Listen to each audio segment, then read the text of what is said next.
Waalaikumsalam warahmatullahi wabarakatuh. اللهم لا سهل إلا ما جعلته سهلا وأنت يا حي يا قيوم تجعل الحزن إذا شئت سهلا نويت التعلم والتعليم والإفادة والاستفادة والنفع والانتفاع والحث على التمسك بكتاب رسول الله صلى الله عليه وسلم اللهم ارزقنا الإخلاص في النية والقول والعمل. Bismillahirrahmanirrahim. Sebelumnya minta maaf nih telat. Gak apa-apa. Gak apa-apa. Kita nggak enak tadi pagi Wan Musa tuh cucunya Wan Sehan ke rumah. Memang alhamdulillah malamnya aneh mimpi injitnya, mimpi Habib Sehon Mustafa Al-Bahar ketemu aneh duduk sama aneh kan. Tiba-tiba pagi cucunya yang datang, tahu aneh lagi marit lagi sakit. Di situ diajak keluar sama dia. Kita keluar ke mana tadi, ke kebun nanas sekalian ngeliat temen nikah. Tadinya tuh jam habis isya mau langsung balik tuh. Ini kata dia, dan tadi dulu ya habis ini balik kita. Sini balik, dia lanjut ke ada Hajar Marawis tuh, aneh langsung balik berdua. Minta maaf ya agak telat nih, waktu kita keundur. Tapi alhamdulillah, King kita hadir di sini. Niat apapun yang kita niatkan dalam kebaikan, setiap kita hadir di tempat kebaikan itu niatin. Insya Allah Allah bakal ngebantu apa yang kita niatkan. Contoh kemarin tuh, cerita kemarin, niatul mu'min khairum min amali wa amalul munafiq khairum min niyati. Kita sebagai orang mukmin, orang Islam, ketika kita niat dan belum melakukan perbuatan tersebut, Allah udah kasih pahalanya. Kita niat haji misalkan nggak kesampaian, maka niat kita ini akan jadi pahala di akhirat. Begitu juga besok aneh nih kalau punya duit, aneh pengen ngasih duit anak yatim. Nah kita besok pagi jam 7 aneh pengen ngasih duit anak yatim. Ketika jam 7 kita nggak jadi ngasih, duitnya habis lupa, maka niat tadi kita Allah udah catat. Itu dalam hal niat kebaikan. Itu juga kayak tadi aneh minta sama Andri, nggak apa-apa Andri baca maulid duluan. Karena apa? Maulid yang kita udah baca di sini semua aneh udah ijazahkan sama Andri.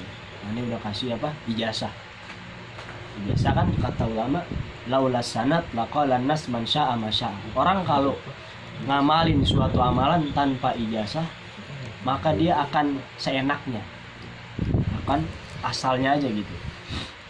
Alhamdulillah aneh dapat ijazah maulid dari guru saya Abdul Habib Zain bin Hasan Baharun sampai ke gurunya Abu Said Muhammad di Mekah. Ini dari guru saya. Ada juga aneh dapat ijazah langsung dari cucunya Habib Ali bin Muhammad Al-Habsyi. Nah, jadi yang pertama kali ngebawa maulid Simtud Duror ini yang kita baca itu Habib Muhammad bin Idrus Al-Habsyi, makamnya di Surabaya Ampel. Aneh dapat langsung dari cucunya. Siapa cucunya? Husain bin Ali bin Abdul Qadir bin Muhammad bin Idrus. Cucunya langsung kemarin aneh ke rumahnya, minta doa sama beliau biar yang kita baca mempunyai sanad. Karena apa? Semua akan dipertanggungjawabkan di akhirat. Kayak kita kata ulama tuh, man la syaikha lahu fa syaikhuhu syaitan.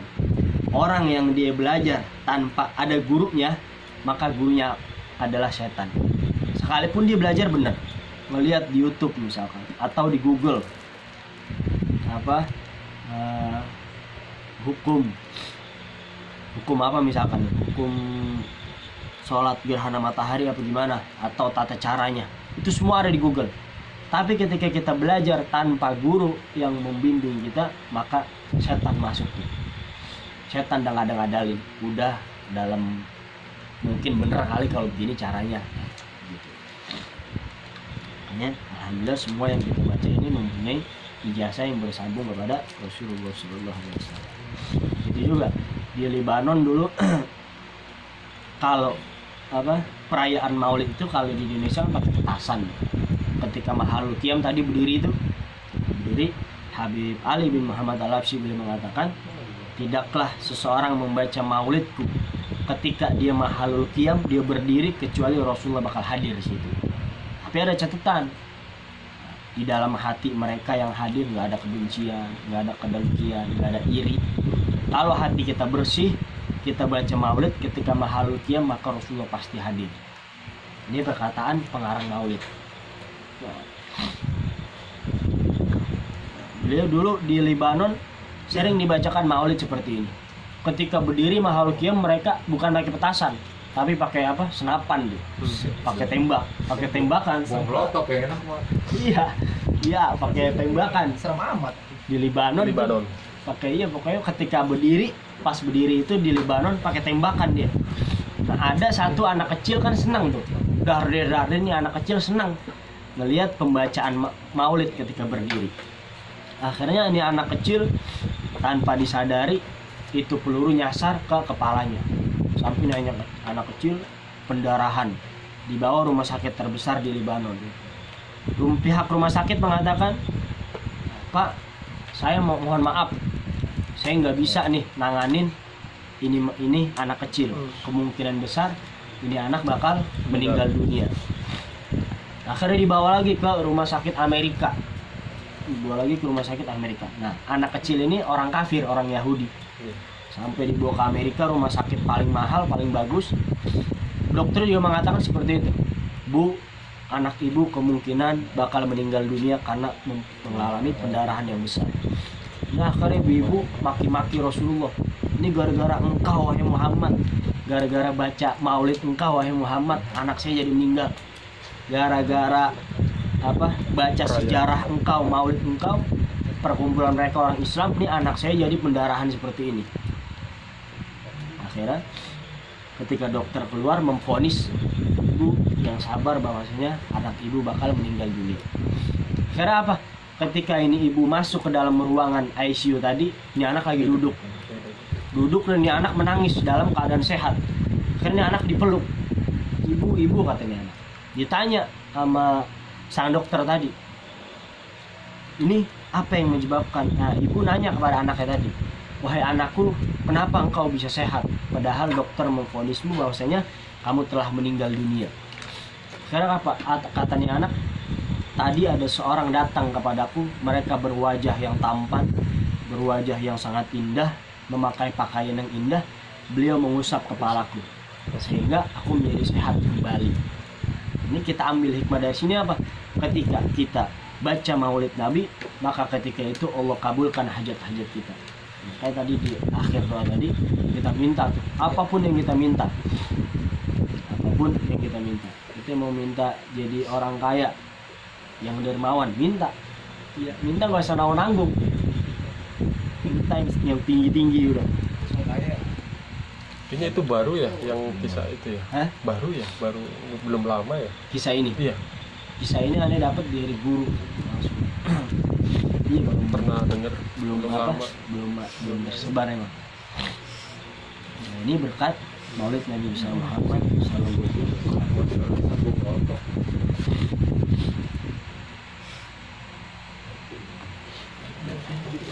Faslnya ini fikih nih. Faslun syurutus sujud sab'ah. Jadi ketika kita sujud, nah, dalam sholat kan ada namanya sujud. Ketika kita sujud itu mempunyai syarat-syarat. Enggak asal kita main asal sujud aja. Ayyas juda ala sab'ati a'dha wa an takuna jabhatuhu maksyufah. Nah, sujud itu syaratnya ada 7.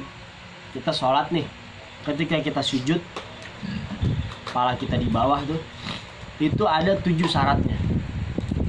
Yang pertama apa? Antakuna jabhatuhu maksyufah. Ini jidat wajib kebuka. Ketika sholat, ini jidat wajib kebuka. Kita sholat tutup jidat kayak gini, nggak sah sholatnya. Sholat kayak gini. Ada orang dulu kan kayak gini. Kayak gini, ketika dia sujud kayak gini agak sah nih. Kira boleh. Nah, iya. Yang kedua, watahamulu bi ra'si. Yang kedua harus kepala harus ditekan. Nggak asal nempel doang. Kepala juga harus ditekan. Kecuali apa? Kecuali dia punya bisul di sini. Jadi tempelin aja nggak apa-apa. Jerawat. Iya. Kecuali dia Ya bisul. Jadi tekannya tuh keluar semua. Wa adamul hawa li ghairi. Tidak boleh ada tujuan lain ketika kita sujud. Nah, tidak boleh ada tujuan lain ketika sujud. Maksudnya apa? Kita sujud, niatnya sujud kepada orang lain. Atau misalkan kita sujud kepada pohon. Ada pohon kita sujud. Ini hukumnya haram. Nggak boleh. Hah? Iya, pokoknya sujud. Kecuali apa? Kecuali nih, misalkan ini ada korek. Kita lagi sholat. Kita taruh ini korek di depan kita. Ini bukan berarti kita sujud sama korek. Tapi apa? Buat apa? Penjaga ketika kita sholat. Jadi orang lewatin batasan korek tuh nggak apa-apa. Kadang kan orang sholat naruh nih, apa kayak ditaruh di depannya tuh. Naruh HP gitu. Ini buat pembatas sujud. Begitu juga tuh pemain bola tuh, sujud apa namanya? Sujud syukur. Itu sebenarnya boleh, tapi ketika dia sudah berwudu dan nutup aurat. Kadang kan pakai celana segini, sholat nggak tahu punya wudu apa enggak, tiba-tiba sujud dan nggak tahu sujudnya nggak ada panah. Itu yang begitu tidak dibenarkan. Kecuali dia tahu, oh kiblat ngadep sono, aneh punya wudu dan ini ketutup aurat, itu nggak apa-apa. Yang kelima, wa an la yasjudu ala syai'. Tidak boleh sujud di atas sesuatu yang bisa bergerak. Ketika bergerak sujud. Jadi ada orang misalkan, kita sujud kepada orang itu, bukan kepada Allah, tapi sujud kepada orang itu. Nah, itu tidak diperbolehkan. Terus wartifa'u asafilati ala alihi. Dan kepalanya itu harus lebih rendah dari pantatnya. Jadi kita sujud nih kepala nih pantat harus kayak gini. Jangan kayak gini berbalik kayak orang tiduran. Itu nggak boleh. Buat tumakninatu fihi, dan ketika sujud itu diwajibkan untuk tumaknina. Jadi apa? Yang diwajibkan ketika sujud adalah ini jidat. Ini sama ini hukumnya sunnah. Tapi ketika kita sujud nggak kayak gini, ini kaki, nah ini tidak dibenarkan oleh ulama, harus kayak gini. Seperti itu. Kaki harus rapat ya? Hah? Kaki. Ada yang longgar gitu ya? Ada yang rapat. Enggak diwajibkan rapat atau longgar. Gitu. Hah? Enggak, pokoknya tidak ada anjuran dalam syariat untuk melakukan hal seperti itu. Hidung nempel? Hah? Hidung tidak diwajibkan. Tidak diwajibkan. Diwajibkan. Tidak tahu aja yang penting sampai gosong. Yang sunnah ini Biar cepat gosong kan, nanti gini banget.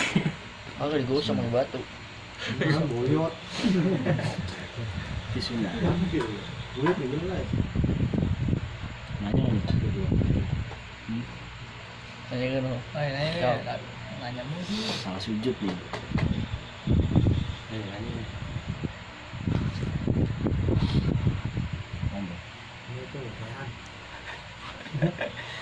Rehan sujudnya keributan rambut ya. Gimana? Karena begini mulu nih.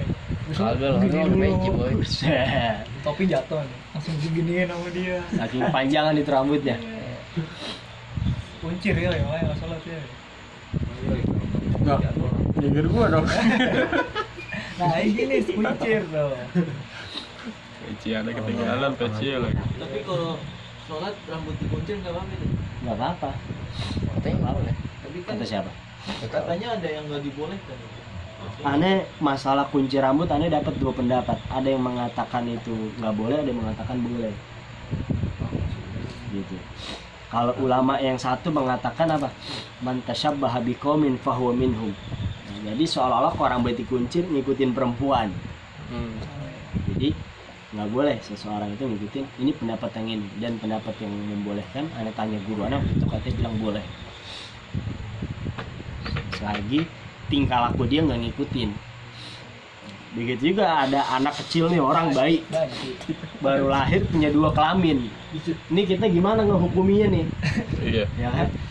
bayi baru lahir punya dua-duanya, punya dua kelamin ya. Gimana kita ngehukumi ketika dia besar dihukumi, wah ini orang tingkah lakunya kayak laki, maka dia kita hukumi laki. Oh, tergantung tingkah laku Iya. pas besar ya. Tingkah laku, dari tingkah lakunya, gaya bicaranya, omongan dan lain sebagainya, kita lihat dari segi itu. Jadi